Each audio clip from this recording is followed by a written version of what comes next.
Saúdo a todos com a graça, com a paz do nosso amado Salvador Jesus. Irmãos, recebi aqui o recado de que nós já não temos mais lugar, tá certo? Então, caso alguém queira ficar em pé, arrumar um cantinho e ficar em pé, pode ficar, ou se precisar sentar, a sala do lado da biblioteca está disponível com transmissão, tá bom? Foi o recurso que encontramos para hoje. Peço que orem para que a gente, quem sabe, não encontremos. Tem 2 lugares aqui, do lado, viu? Mais 2 aqui. Tem um ali, então, tem mais um ali no cantinho. E mais um lá atrás. Então, quem estiver em pé aí, surgiram alguns locais, tá? Oremos, quem sabe o Senhor não nos dê logo em breve um novo local, né? Seria uma bênção. Oremos por isso. Convido vocês a orarem por isso. Vamos abrir as Escrituras, irmãos. Malaquias, capítulo 4. Malaquias, capítulo de número 4. Hoje nós encerraremos este precioso livro do profeta Malaquias. Malaquias 4. Hoje nós começamos... Foi o primeiro dia, culto 9h30, temos ainda a ceia e temos escola bíblica dominical. E aprove a Deus que fosse eu pregando. Então, eu vou me esforçar aqui, tá, irmãos? Para tentarmos encerrar, pelo menos, a mensagem 10h30, ok? Malaquias, capítulo 4, eu farei a leitura, 6 versos apenas, diz assim a palavra do Senhor. Pois eis que vem o dia e arde como fornalha, todos os soberbos e todos os que cometem perversidade serão como restolho. O dia que vem os abrasará, diz o Senhor dos Exércitos, de sorte que não lhes deixará nem raiz nem ramo. Mas para vós outros que temeis o meu nome, nascerá o sol da justiça, trazendo salvação nas suas asas. Saireis e saltareis como bezerros soltos da estrebaria. Pisareis os perversos, porque se farão cinzas debaixo das plantas de vossos pés, naquele dia que prepararei, diz o Senhor dos Exércitos. Lembrai-vos da lei de Moisés, meu servo, a qual lhes prescrevi em Horebe, para todo Israel, a saber, estatutos e juízos. Eis que eu vos enviarei o profeta Elias, antes que venha o grande e terrível dia do Senhor. Ele converterá o coração dos pais aos filhos e o coração dos filhos aos pais, para que eu não venha e fira a terra com maldição. Oremos uma vez mais, irmãos. Senhor Deus, amado Pai, rogamos por Tua graça, Senhor. Rogamos pelo Teu auxílio. Rogamos, ó Deus, para que o Santo Espírito, o Deus Espírito Santo, haja nos nossos corações. Nos ajude, ó Deus, a encerrarmos este livro tão precioso, compreendendo a mensagem que o Senhor quer nos comunicar. Ajuda-me, ó Deus, ajuda meus irmãos, e que o nome de Cristo seja exaltado. Oramos assim no nome de Jesus. Amém. Amém. Amados irmãos, gostaria que vocês imaginassem comigo 2 cenas, tá? Pensassem em 2 cenas. E eu convido as crianças a pensarem também nessa cena. A primeira cena, imagine um horrível incêndio. Ou melhor, imagine que você está dormindo e você acorda de surpresa, você é pego de surpresa com um barulho diferente e são chamas consumindo a sua casa, já não tem o que fazer, as chamas chegaram muito rápido, estão grandes labaredas de fogo. Talvez você tenha visto aí nos jornais, na internet, o incêndio que tivemos há pouco tempo nos Estados Unidos. Imagina aquelas cenas. Certa vez eu vi uma cena de um cara entrando no meio de uma floresta, ou melhor, uma estrada no meio da floresta em chamas. É algo assustador, é algo horripilante, irmãos. Então imagine essa cena. Mas eu gostaria que vocês agora imaginassem também uma outra cena. E essa cena, ela se dá num lindo nascer do sol. Imagine que você subiu uma bela montanha e você ainda está escuro, final da madrugada, início da manhã, e você vê aquele lindo sol nascendo, sem nenhuma nuvem, aquela coisa mais bela, linda, né? E muitas pessoas fazem isso, vão para um lugar belíssimo ver o nascer do sol. Você acorda, você se prepara, você está preparado para ver, e você inclusive foi ali para ver esse lindo nascer do sol, algo que encanta, algo belo, algo que tira o nosso fôlego. Você sente aquele calor, não de chamas, mas aquele calor do sol gostoso no rosto, que te aquece. Deu para imaginar as duas cenas? Crianças, desenhem então para mim, pode riscar no meio, faz uma linha, eu queria que vocês desenhassem essas duas cenas para a gente, tá bom? Pensando nelas, irmãos, todos nós juntos, eu creio que são boas ilustrações para descrever o que o profeta Malaquias quer mostrar aqui para nós. É como se Malaquias estivesse descrevendo duas cenas para nós, uma horripilante e uma belíssima cena. Uma, a mais horripilante cena que nós podemos imaginar, ou talvez não tenhamos a condição de imaginar, e a outra, a mais linda, bela, maravilhosa cena que certamente também não conseguimos imaginar de maneira plena. Essas são as duas figuras no final do livro do profeta Malaquias que vão ser levantadas para nós. Malaquias, irmãos, diante dos questionamentos do povo de Israel, diante dos desvios, ele vai encerrar o seu livro fazendo promessas gloriosas e fazendo também promessas de que a justiça será feita, inclusive com a punição dos réprobos. É o que o profeta Malaquias vai descrever para nós. Ele vai ser instrumento de Deus para trazer essa descrição para nós. E eu gostaria de pensar com vocês justamente nisso, focando hoje, irmãos, na parte boa, porque eu creio que mais versos são dedicados a isso, mas sem deixar a parte ruim de lado, porque ela se torna ainda melhor quando entendemos a parte ruim. Mas, pensando na mensagem do profeta, eu gostaria de pensar com vocês no seguinte tema: pode esperar, o sol da justiça nascerá. Esse é o tema da mensagem de hoje. Pode esperar, pois o sol da justiça nascerá. E nós vamos ver isso em duas partes, muito simples, muito diretas. A primeira mostra para nós o dia do juízo.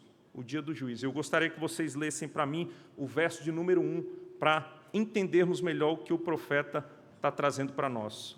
1, 2, 3, podem ler o verso de número 1.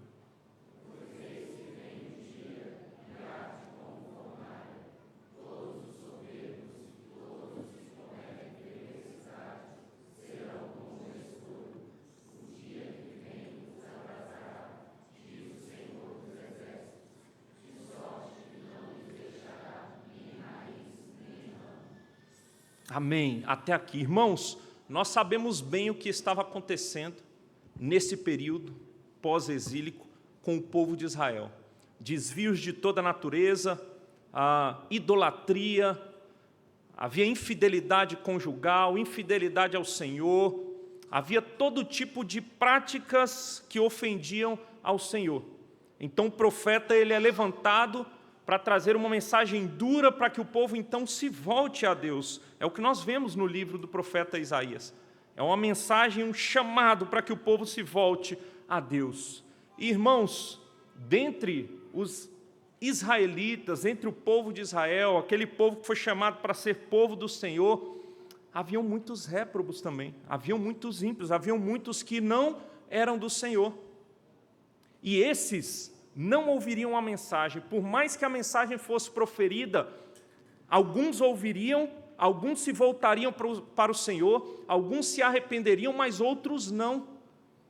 E o que é prometido para esses que não se arrependem, esses que não se voltam para o Senhor, é um dia de juízo, é que o juízo chegará. O que o Senhor promete, sendo Deus, um Deus justo, é que vai chegar o dia da punição.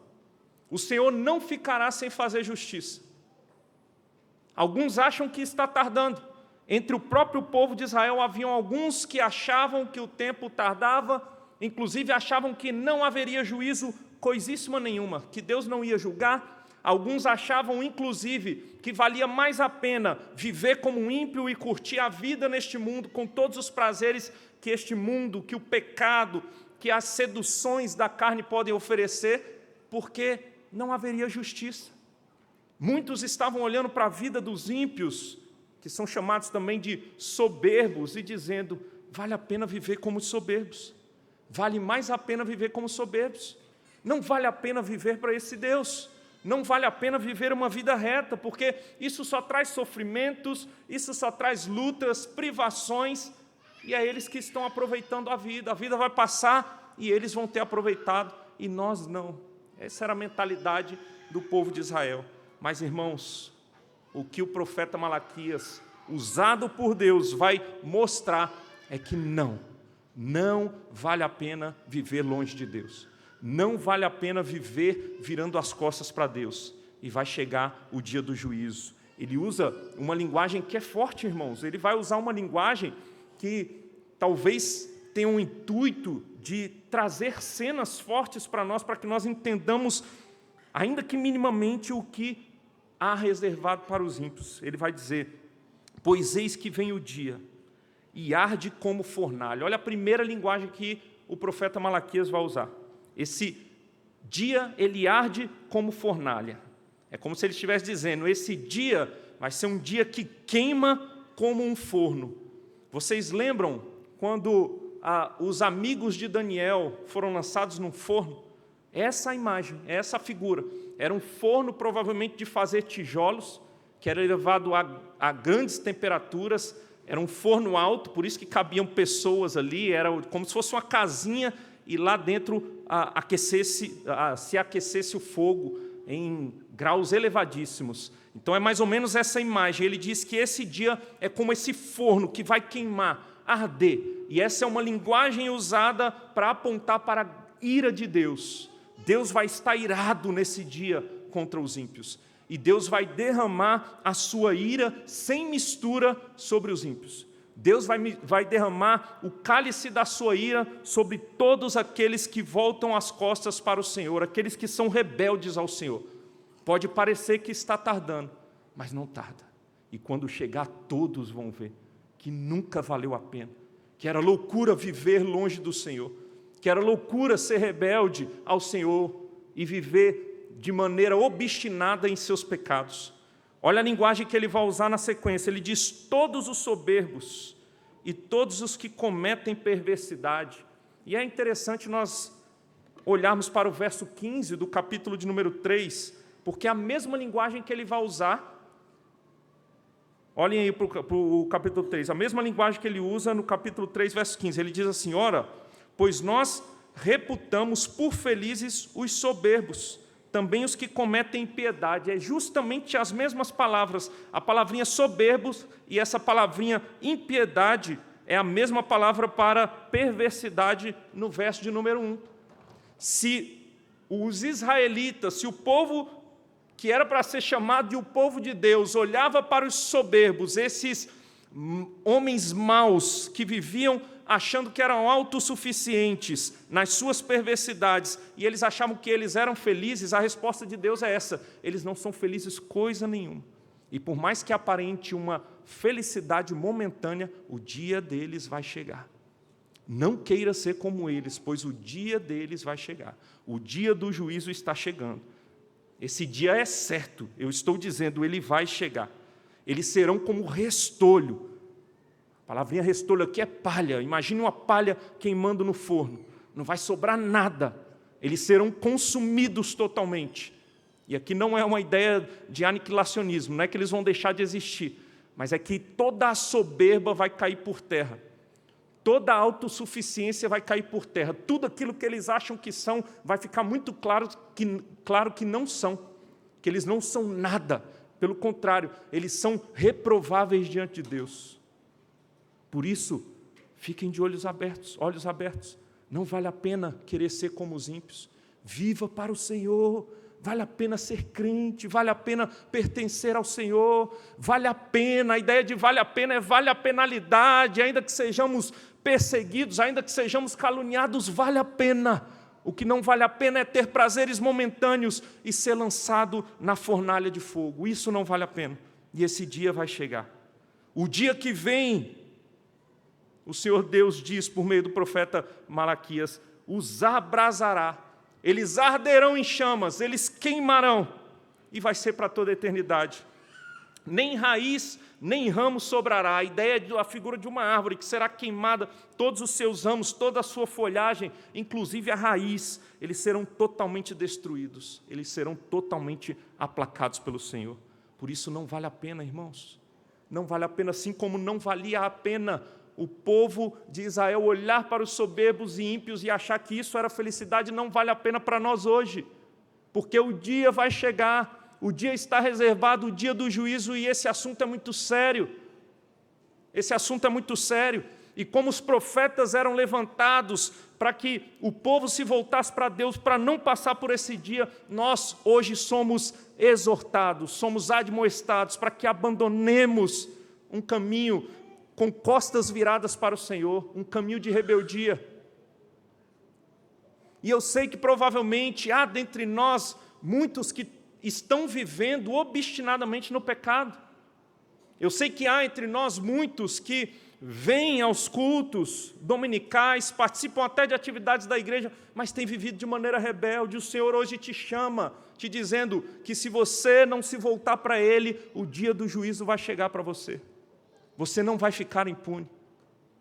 O Senhor nosso Deus é justo, Ele tudo vê.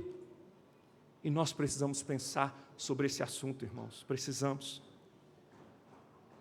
A figura ela é dura, de um forno, de uma fornalha, de pessoas ardendo em chamas, mas é para chamar nossa atenção mesmo, porque essa é a realidade. Ou talvez ainda seja uma figura de linguagem para tentar descrever o que será o inferno, o que será a condenação dos ímpios. Ah, irmãos, se nós tivéssemos a oportunidade de fazer um tour de 1 minuto no inferno, só para ver o que é o inferno, eu não tenho dúvida de que nós desejaríamos viver de maneira diferente do que temos vivido hoje. Se nós tivéssemos a oportunidade de olhar por 10 segundos o que é o sofrimento no fogo eterno, nós viveríamos de maneira diferente. É isso que o texto está tentando mostrar para nós. É isso que o texto está tentando descrever, para que nós olhemos, imaginemos o que é queimar no fogo do inferno ardente para toda a eternidade, para que nós levemos a sério o assunto do pecado, para que nós levemos a sério o assunto de servir a Deus inteiramente, de nos entregarmos a Ele inteiramente, totalmente. O maior dos sofrimentos que você tenha passado nessa terra, e talvez imagine agora o maior sofrimento que você passou, não se compara ao que está reservado para os ímpios. Não se compara, irmãos. Não se compara. Pense aí na maior dor. No acidente que você sofreu, talvez, fratura exposta. Imagine a maior dor que você sentiu com uma queimadura, talvez. Imagine mulheres, dor de parto. Falam que é horrível, eu não sei, né? Mas falam que é horrível, imagine. Não se compara ao que será a punição dos ímpios para toda a eternidade. Imagine a maior dor que você sentiu, talvez não física, no coração, na alma. Eu sempre me considerei uma pessoa que, até os 34 anos, nunca tinha sofrido muitas coisas, apesar das muitas lesões, mas isso rapidamente a gente supera. E recentemente Deus permitiu com que até então eu sofresse aquilo que me trouxe maior dor na vida, né, que foi o tempo do Elias na UTI, que foi ver o rosto dele, clamando por socorro e eu não poder fazer nada, ver ele sendo entubado 7 vezes. Irmãos, e eu não tenho dúvida de que tudo que eu sofri não se compara, nem de perto. É um playground de perto do que será o sofrimento eterno. E nós precisamos pensar sobre isso. Isso deveria nos levar ao arrependimento urgentemente. E não somente a isso, já vou passar para o próximo ponto, mas isso deveria nos levar a proclamar o Evangelho, porque é urgente. Dizem que no mundo inteiro morrem 2 pessoas, aproximadamente a cada segundo. Então imagina que loucura. O tempo todo tem gente morrendo. Quantas têm morrido sem conhecer a Cristo? Sabemos que Deus tem os seus eleitos, mas Ele nos chama para proclamar essa verdade. Por meio da fé no Evangelho, pessoas crerão. Como nós não sabemos quem são os eleitos, anunciemos, irmãos, porque esse assunto é muito sério. Não tenhamos vergonha, anunciemos, porque o juízo é certo, o dia do juízo vai chegar e nós precisamos anunciar que a única maneira de escapar, a única maneira de não sofrer o juízo eterno é sendo reconciliado com Deus por meio de Jesus Cristo. Nós temos essa mensagem e ela é urgente e nós precisamos anunciar. Nós precisamos crer nessa verdade, nos encher dessa verdade, estarmos firmados nessa verdade e anunciar essa verdade. O dia do juízo é certo, irmãos. Ele não falhará. O Senhor cumprirá a sua justiça e os réprobos cairão em juízo. Esse dia se aproxima. Cada minuto, cada hora que passa, ele está mais próximo. E nós devemos levá-lo em consideração. Mas, em segundo lugar, irmãos, se há o dia do juízo, que deve nos ligar ao sinal de alerta, eu queria dizer também, a partir do texto, que há o dia de grande bênção, da maior de todas as bênçãos. E ele também é certo e ele chegará. Olhem para o versículo de número 2. A partir do versículo 2, o profeta Malaquias começa a falar do dia da bênção. Ele fala do dia do juízo, ele é certo. E eu imagino que quem ouvia a mensagem deve ter ficado arrepiado, com medo. Mas tem um mas aqui. Mas tem uma conjunção adversativa. E é maravilhoso quando uma conjunção adversativa aparece depois de uma mensagem de que chegará o dia do juízo e de que pessoas pagarão pelos seus pecados. Quando há um mais, uma conjunção adversativa, isso é maravilhoso, irmãos. E é o que nós vemos aqui, depois de falar desse dia do juízo que os ímpios sofrerão, ele diz, mas para vós outros, que temeis o meu nome, nascerá o sol da justiça, trazendo salvação nas suas asas. Saireis e saltareis como bezerros soltos da estrebaria. Louvado seja Deus, que figura maravilhosa, irmãos, que nós temos aqui. Se haverá o dia do juízo, haverá também o dia em que nascerá o sol da justiça. Nós podemos aguardar com uma firme e viva segurança de que o sol da justiça nascerá. Eu gostaria que, antes de fazer aplicações importantíssimas para nós, irmãos, pensemos no texto. O povo se desviava do caminho do Senhor, e essa era a trajetória, era o histórico do povo de Israel. Deus sempre abençoava, e depois das bênçãos de Deus, o povo se desviava, erigia ídolos, se desviava do caminho do Senhor. Deus levantava os seus profetas, os homens de Deus eram levantados para trazer uma mensagem de juízo, uma mensagem de ameaça, para que o povo se voltasse. Alguns se voltavam, outros não. A punição de Deus vinha, depois o povo se arrependia, e depois de se arrepender e se voltar para o Senhor, Deus perdoava, abençoava novamente, e assim nós vemos a história do povo de Israel. E aqui mais uma vez, agora no último livro, e há uma promessa que estava mais próxima do que nunca, mais próxima do que os outros livros, de que nasceria o sol da justiça. E essa promessa já se cumpriu, mas ainda se cumprirá.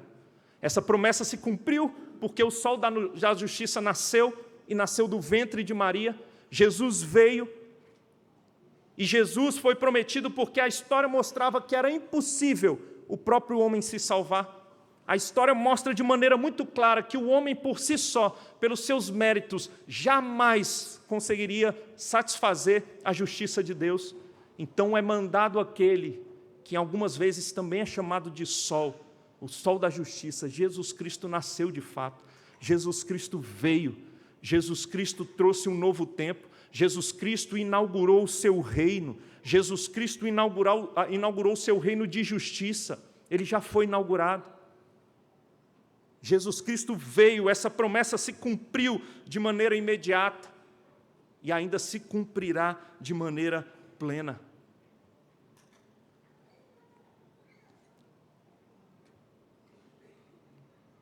Louvado seja Deus por Jesus Cristo, irmãos.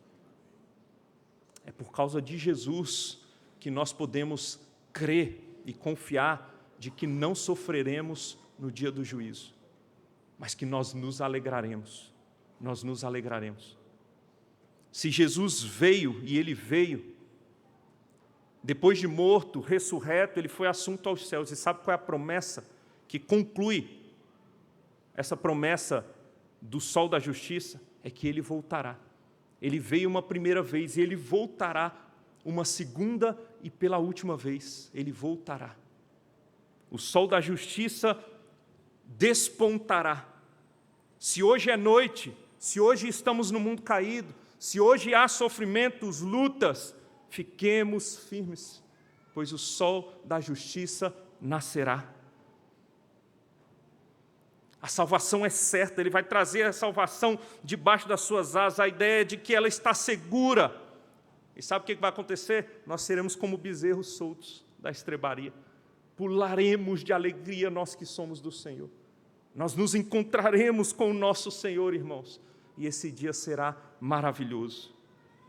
Os perversos que hoje se ensoberbecem serão como cinzas, serão como pó, serão como nada, estarão sendo condenados.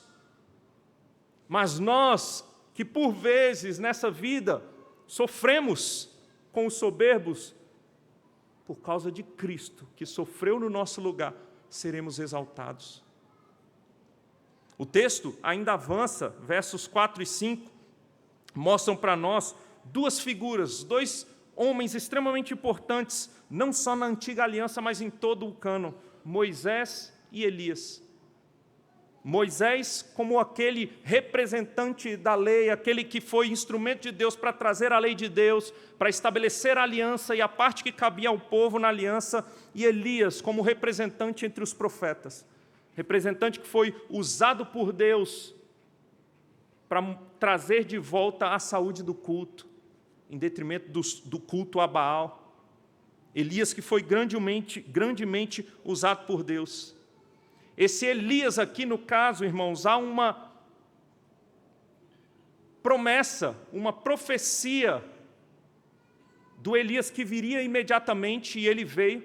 Esse Elias é João Batista. Nós vimos, inclusive, na semana retrasada, vimos, inclusive, no texto, na liturgia hoje, esse Elias, na verdade, é João Batista, o precursor, é aquele mesmo meu mensageiro que nos é dito que viria no capítulo de número 3, é o meu mensageiro, é o precursor que prepararia o caminho para que Jesus viesse.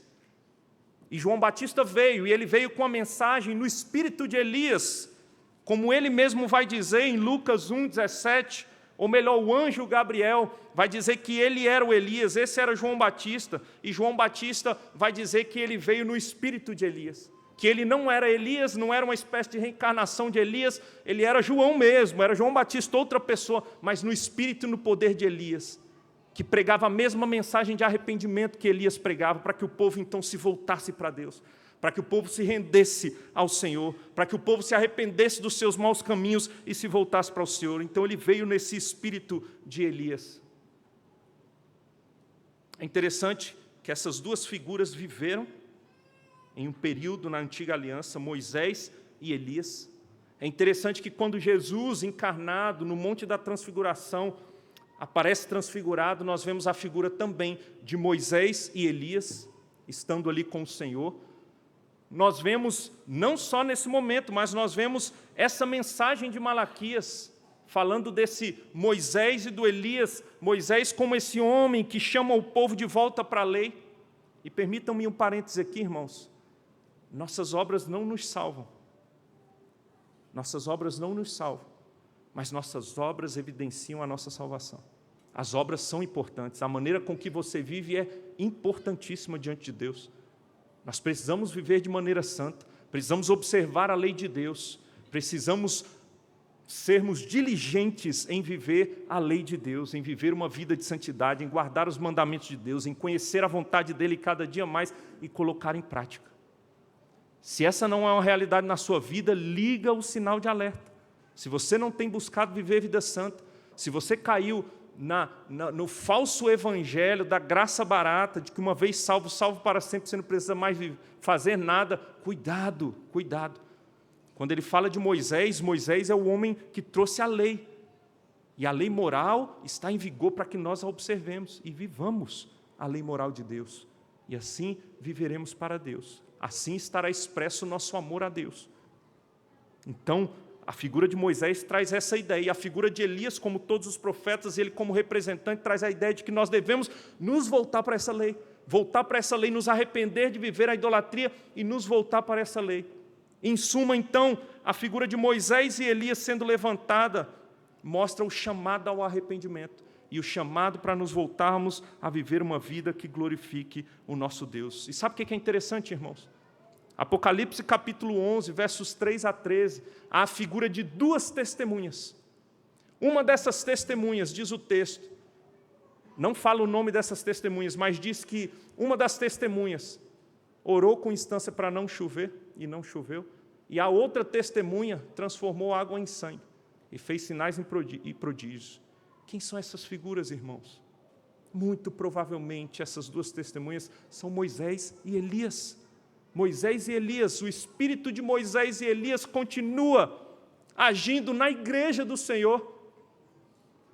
O Senhor continua levantando homens, continua levantando a sua igreja, continua levantando líderes que continuam trazendo essa mensagem de Moisés e de Elias para que o povo se arrependa e se volte para o Senhor. E no tempo do fim, esse espírito ainda estará em vigor na igreja. Ainda terão homens chamando o povo ao arrependimento para levar essas verdades a sério e se voltar para o Senhor. O tempo estará se encurtando, mas ainda haverá esperança. Enquanto o dia do fim não chegar, ainda há esperança, mas ele vai se encurtando. E essa mensagem continua sendo proferida e deve continuar sendo proferida para que nós nos voltemos para o Senhor. Nos voltemos para o Senhor.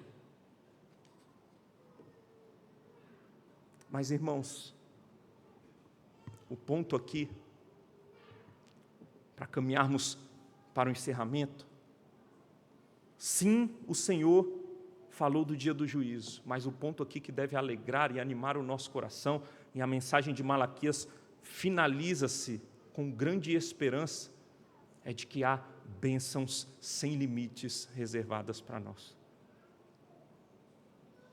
Mais do que por medo, e nós devemos ter medo sim da condenação, mas nós nos achegamos ao Senhor mais do que medo da condenação, é por gratidão, é com alegria, é com amor, em resposta ao amor com que fomos amados, é entendendo que Ele, sendo nós pecadores, Ele deu a vida por nós, para que nós então nos acheguemos a Ele e vivamos com Ele eternamente.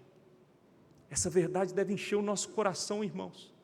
Se por um lado, 1 minuto de tour no inferno deveria nos fazer viver de maneira diferente, eu queria dizer para vocês que 1 minuto de tour no céu, irmão, certamente nos faria viver de maneira totalmente diferente.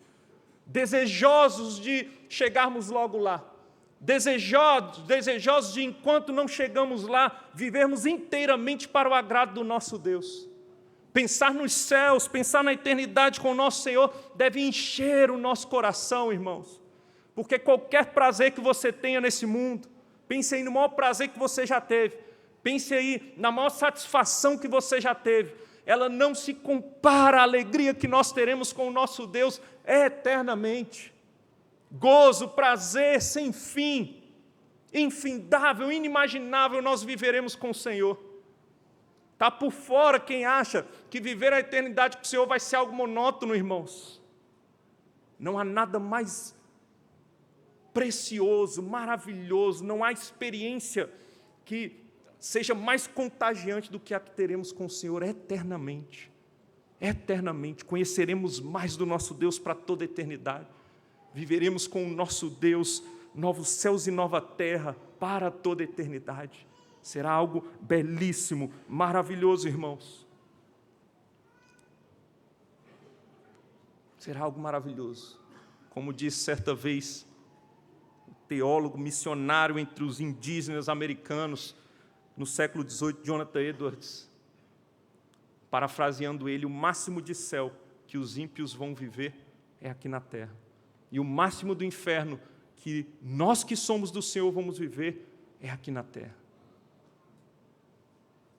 Há uma distância colossal, são dois extremos, de alegria e sofrimento, de prazeres e tristezas. Dois extremos. De que lado você está? Se fosse hoje o grande dia, o que você acha que aconteceria? Onde você passaria a eternidade? Pense na glória com o Senhor e se volte para o Senhor. Entregue sua vida àquele que deu a vida por você. Entenda o seguinte, meu irmão, minha irmã, a eternidade não é aqui. Nós somos peregrinos, nós somos forasteiros em terra estranha, nós somos cidadãos dos céus, nós somos cidadãos celestiais. Entenda isso para que você não queira viver a eternidade nessa terra, achando que a eternidade é aqui. Olhe para o que está reservado, algo maravilhoso. Olhe para os sofrimentos desse mundo e dê risada diante dos sofrimentos. Permita-me aqui a linguagem poética. Dê risada diante do sofrimento, sabendo que ele tem fim, mas que a alegria e prazeres que o Senhor tem reservado para você, esses não terão fim. E você usufruirá para toda a eternidade, se deleitará com o Senhor. Pense na eternidade para viver o agora de maneira diferente. O apóstolo Paulo diz, quando escreve aos Filipenses, que infinitamente melhor é morrer e estar com Cristo. Mas se o viver na carne produz algum fruto, vivamos ainda na carne, olhando para a eternidade, desejosos, mas enquanto o Senhor tem nos dado vida, que nossa vida seja vivida para Ele. Porque aí vale a pena ainda estar aqui e não com o Senhor. Tem lutas? Tem, mas elas passarão, irmãos. Permitam-me contar uma história breve aqui para vocês, de um casal de missionários. Ouvi certa vez de um pastor essa história. E o casal de missionários resolveu dedicar a sua vida ao Senhor. O casal de missionários resolveu dar a vida ao Senhor e passaram 50 anos no ministério, numa terra inóspita. Abriram mão de tudo o que tinham, do conforto da terra deles e foram para essa terra. Pregaram o Evangelho. Se dedicaram imensamente, 50 anos, irmãos. Depois de 50 anos, já velhos, eles foram novos, cerca de 20 anos de idade, voltam com os seus 70 anos de idade, vida dedicada, eles voltam satisfeitos, gastamos nossa vida para o Senhor. E eles estão voltando no navio, e à distância eles enxergam o porto, e eles veem de longe um barulho, e era um barulho de festa, era um barulho de baterias, um barulho de fanfarra, e eles começam a imaginar empolgados, nossa igreja está nos esperando. Depois de 50 anos, o povo deve estar fazendo uma festa para nós. E eles veem foguetório de longe, e eles começam a se empolgar grandemente. E eles vão correndo, arrumar as coisas deles, porque eles querem ser os primeiros a descer do navio e dar um abraço na sua família na fé. Então, quando está chegando mais próximo, eles já com as malas, eles olham de novo e já acabou aquela farra. Eles descem do navio, estão bandeirolas pelo chão, foguetes, aquela farra, garrafas de refrigerante, as pessoas se divertiram bastante. E eles pensam, cadê a festa? Será que estão fazendo uma surpresa para a gente? Mas ninguém mandou um táxi para nos buscar, ninguém mandou alguém nos buscar e levar para casa. E eu imagino que quando chegar em casa vai ter uma grande festa, a surpresa está lá. Eles já fizeram a festa aqui sem a gente, agora vai fazer com a gente em casa. E eles vão para casa. Quando eles chegam em casa, abrem o portão todo enferrujado, vão em direção da sua casa, a casa está comida pelo tempo, velha, do mesmo jeito que eles deixaram. Estava lá a casinha, toda empoeirada, teias de aranha para todo lado, mato. E eles ficam, então, se olhando, e o marido, ele começa a esbravejar. Ele começa a ficar indignado, raivoso, e começa a descontar na mulher. E ele começa a falar, é isso que Deus tinha para nós? Era isso então? Nós dedicamos toda a nossa vida para Deus, 50 anos, e quando a gente volta é isso que Ele tem para nós? Cadê nossa igreja? Cadê o povo? Cadê o cuidado com a gente volta agora sem nada, depois de dedicar a vida, e não tem nada mesmo, porque olha como está a casa, olha as condições, ele fica bravo. E a mulher dele caladinha, quietinha, ela resolve começar a mexer nas coisas e arrumar, ela resolve ir até para a pia, começa a mexer com a louça. E ele, bravo, bate a porta e vai embora. E ele volta de novo e fala, pergunte para o seu Deus se era isso que Ele tinha para nós. E vai embora. Depois de algumas horas, volta ele.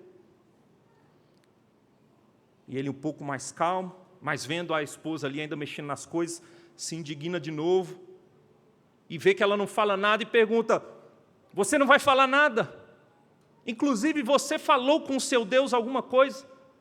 E ela balança a cabeça e diz, sim, falei. E ele assusta e pergunta para ela, ainda bravo, e o que ele falou? E ela diz que nós ainda não chegamos em casa. Nós ainda não chegamos em casa. Irmãos, nós precisamos entender isso. Aqui não é o nosso lar. Aqui não é o nosso lar. E por mais que aqui tenhamos prazeres que o Senhor bondosamente nos permite ter, esses prazeres não são nada comparados aos prazeres do nosso lar. Aqui ainda vivemos muitas injustiças, no nosso lar não haverá. Aqui ainda vivemos muitas lutas, consequências do pecado, lá não haverá. Quando o sol da justiça nascer definitivamente, de uma vez por todas, toda a treva será dissipada para aqueles que são dele. Toda a treva será dissipada. Já não haverá necessidade de combater falsos profetas, não haverá, irmãos. Não haverá necessidade de defendermos os mais fracos, todos serão defendidos. Não haverá opressão aos mais fracos, não haverá.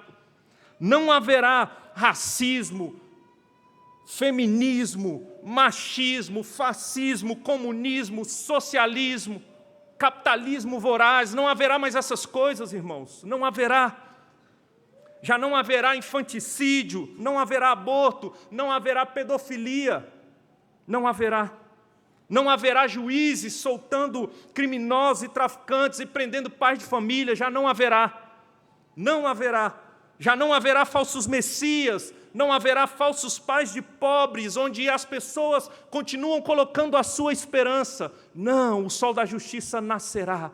E nós entenderemos de uma vez por todas que valeu a pena esperar, valeu a pena colocar a nossa confiança no Senhor, valeu a pena viver cada dia confiando no nosso Deus, entendendo que Cristo, uma vez que Ele morreu, Ele conquistou para nós o lar celestial, um reino onde reinaremos com o Senhor eternamente. Lá nós estaremos com o Senhor.